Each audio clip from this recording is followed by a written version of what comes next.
తెలుగు రాష్ట్రాల్లో సాగు చేయబడుతున్న కూరగాయ పంటల్లో మునగ ఒకటి. ఇప్పటికే మొక్క తోటలు నాటిన ప్రాంతాల్లో పైరు నెల రోజుల వయసులో ఉంది. మొక్క తోటలు నరికిన రైతాంగం తిరిగి కార్సీ చేయటం సర్వసాధారణం.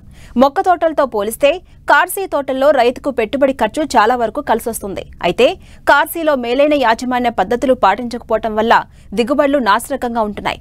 మొక్క తోటలకు ధీటుగా రెండవ పంట నుంచి నాణ్యమైన దిగుబడులు పొందాలంటే తప్పనిసరిగా కొన్ని మెలకువలు పాటించాలంటున్నారు ఖమ్మం జిల్లా వైరా కృషి విజ్ఞాన కేంద్రం ఉద్యాన శాస్త్రవేత్త వనం చైతన్య.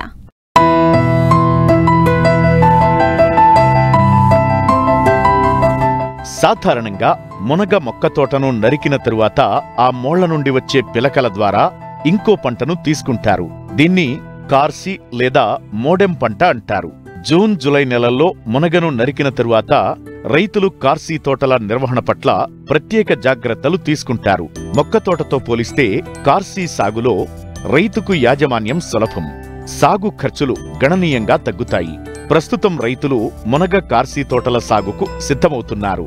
మంచి యాజమాన్య పద్ధతులు పాటిస్తే కార్సీ తోట నుంచి మంచి ఫలితాలు పొందవచ్చంటూ సూచిస్తున్నారు ఖమ్మం జిల్లా వైరా కృషి విజ్ఞాన కేంద్రం ఉద్యాన శాస్త్రవేత్త వనం చైతన్య.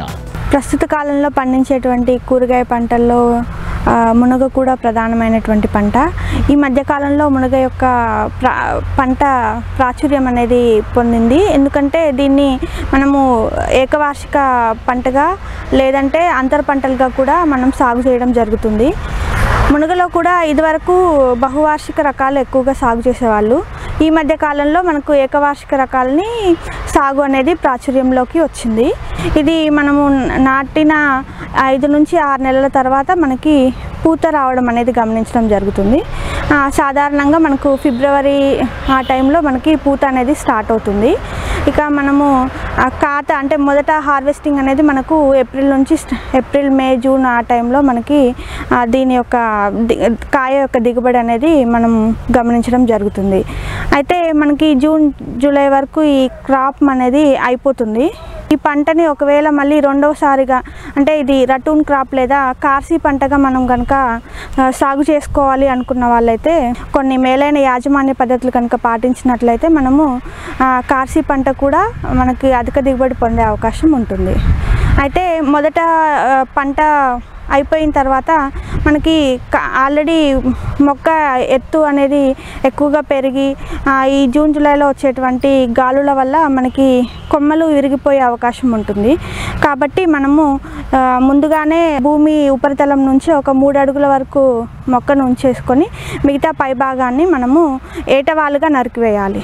అయితే ఈ టైంలో మనకి ఎటువంటి శిలీంధ్రాలు మనకి ఆశించకుండా ఉండాలంటే మనము దీనికి బోర్డో పేస్ట్ కానీ లేకపోతే కాపర్ ఆక్సిక్లోరైడ్ పేస్ట్ కానీ మనము దీనిపైన పిచికారీ స్ప్రే చేయడం కానీ పూయడం కానీ జరగాలి. ఈ విధంగా చేసిన తర్వాత మనము వచ్చేటువంటి ఈ కొమ్మల నుంచి సైడ్ కొమ్మలు అనేవి మనం రావడం జరుగుతుంది. అందులో ఓన్లీ మనము 2 నుంచి 4 బలమైనటువంటి కొమ్మలను మాత్రమే ఉంచుకొని మిగతా కొమ్మలని మనము తీసివేయాలి.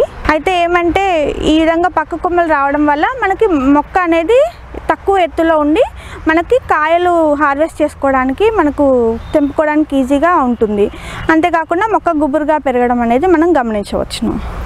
అయితే ఇక కార్సీ పంట యొక్క ఎరువుల యాజమాన్య విషయానికి వచ్చినట్లయితే మనము ఎప్పుడైతే మనం జూన్ జూలైలో ఈ మొక్క మొదటి పంట యొక్క మొక్కని మనం కిందికి కట్ చేసుకున్న తర్వాత మనకి 5 కిలోల పశువుల ఎరువు, ఒక 250 గ్రాముల వేపపిండి, అంతేకాకుండా ఒక 250 గ్రాముల సూపర్ ఫాస్ఫేట్ని మనం పాదు చుట్టూ వేసుకొని కళ్ళెపెట్టుకొని నీళ్ళు అందించాలి.